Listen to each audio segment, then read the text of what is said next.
Explanation of sprint burndown, burnup, and average velocity. These Scrum metrics help teams track progress and improve sprint predictability. Let's break them down one by one. Sprint Burndown Chart definition.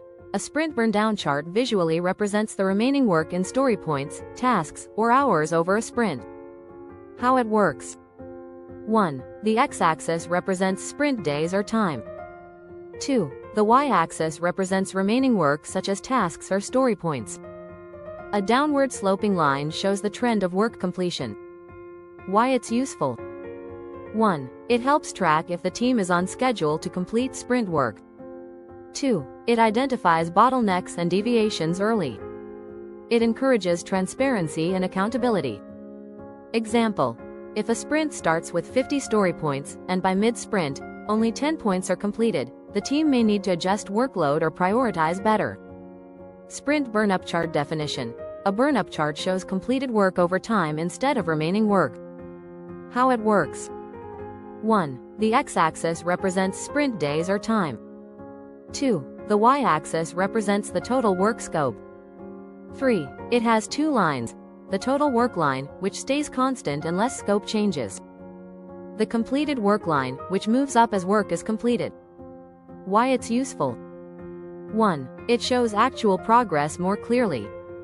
2. It highlights scope changes, such as additional work added mid-sprint. 3. It is useful for tracking long-term trends across multiple sprints. Example. A team starts with 40 story points, but the scope increases to 50 story points mid-sprint. The burnup chart clearly shows this change. Unlike a burndown chart, which may mislead by only showing slow progress. Average velocity definition.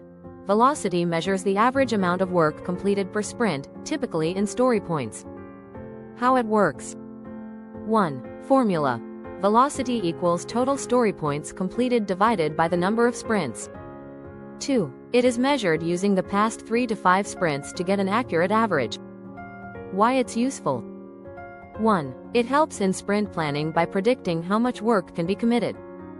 2. It improves release forecasting by estimating how many sprints are needed. It prevents teams from overcommitting or undercommitting. Example. If a team completed 30, 25, 35, and 28 story points in the last 4 sprints, the average velocity is 30 plus 25 plus 35 plus 28, divided by 4, which equals 29.5. For the next sprint, the team should commit to approximately 29 story points for a realistic workload. Summary. 1. Sprint Burndown Chart tracks remaining work and helps monitor sprint progress. 2. Sprint Burnup Chart tracks completed work and highlights scope changes.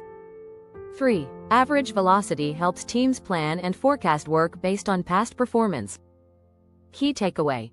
These metrics help Scrum teams improve planning, tracking, and efficiency, leading to smoother Agile development. Please subscribe for more content on Agile and Scrum.